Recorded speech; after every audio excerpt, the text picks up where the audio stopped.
बढ़ते हैं आगे। राजस्थान प्रदेश के सरकारी स्कूलों के बच्चों को पाठ्य पुस्तकें उपलब्ध करवाने वाले राजस्थान राज्य पाठ्य पुस्तक मंडल की आर्थिक स्थिति इन दिनों डामाडोल होने के बाद भी मंडल सरकार की विभिन्न शैक्षणिक योजनाओं में हर साल लाखों रुपए खर्च कर रहा है।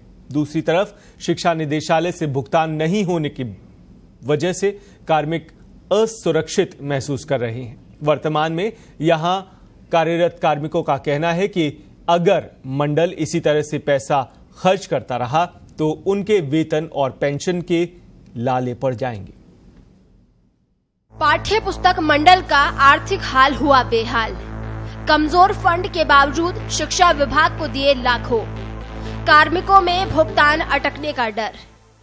शिक्षा निदेशालय के पास मंडल का 573 करोड़ 7 लाख रुपए अटका पड़ा है। इसके बावजूद मंडल शिक्षा विभाग की ओर से संचालित की जा रही शिक्षा प्रोत्साहन प्रन्यास योजना, मुख्यमंत्री विद्यादान कोष, भामाशाह सम्मान समारोह, गार्गी पुरस्कार, शिक्षकों का सम्मान, शिक्षा विभाग के मंत्रालय कर्मचारियों के पुरस्कार, खेलकूद गतिविधियों में अनुदान योजना के साथ ही डीएसएलआर के संचालन के लिए लाखों रुपए का आर्थिक सहयोग दिया जा रहा है। मंडल का योगदान कार्मिकों पर भारी। 15 अगस्त 2022 में आजादी का अमृत महोत्सव के तहत झंडारोहण के लिए 4 करोड़ रुपए का भुगतान। शिक्षक सम्मान समारोह के लिए 81,43,600 रुपए। पिछले साल के शिक्षक सम्मान समारोह के लिए 63,10,000 रुपए।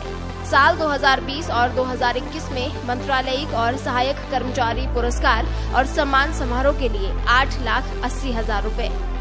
साल 2020 में शिक्षक सम्मान समारोह के लिए 63,10,000 रुपए। नहीं, ऐसा कुछ नहीं है। पैसा नियमित रूप से उसका भुगतान हो रहा है। भुगतान की एक प्रक्रिया होती है, उस प्रक्रिया के तहत ही भुगतान होता है। और राजस्थान सरकार और मंडल कोई अलग अलग नहीं है, दोनों हम भी राजस्थान सरकार के अधीन ही हैं। और मंडल की आर्थिक स्थिति सुदृढ़ है। मंडल का जो पिछले वर्ष का जो हमारा एनुअल अकाउंट है उसमें भी हमारा सरप्लस था, इस वर्ष भी हमारा सरप्लस रहेगा। तो ऐसी कोई परेशानी नहीं है। कई बार क्या होता है कि कुछ एक प्रक्रियागत डिले हो जाता है। ऐसी भुगतान के संकट जैसी कोई बात नहीं है। हमारे जो अध्यक्ष हैं वो हमारे माननीय मंत्री महोदय हैं और हमारे जो चेयरमैन हैं वो हमारे माननीय एसीएस महोदय हैं। मैं खुद एक आरएस ऑफिसर हूँ। तो सरकार और मंडल वन एंड सेम थिंग। हम सारे जो लोग यहाँ काम कर रहे हैं सभी लोग सरकारी कर्मचारी हैं।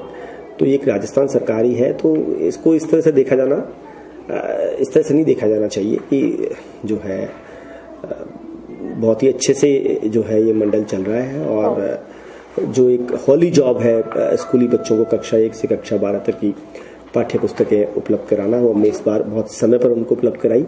हम इसको इस चीज को हम प्राथमिकता देती है। सरकार की भी प्राथमिकता ये बच्चों को सब चीज टाइम पर मिले। बाकी जो हमारा आपस का डिपार्टमेंट टू डिपार्टमेंट जो पेमेंट्स है उसमें कोई इशू नहीं है। वो अगर मान लो लेट भी है तो भी गवर्नमेंट के पास ही है, जल्दी भी है तो भी गवर्नमेंट के पास है, तो इसलिए इट्स नॉट एन इशू। घर में नहीं दाने और अम्मा चली भुनाने, ये वाली कहावत इन दिनों राजस्थान पाठ्य पुस्तक मंडल पर चरितार्थ हो रही है।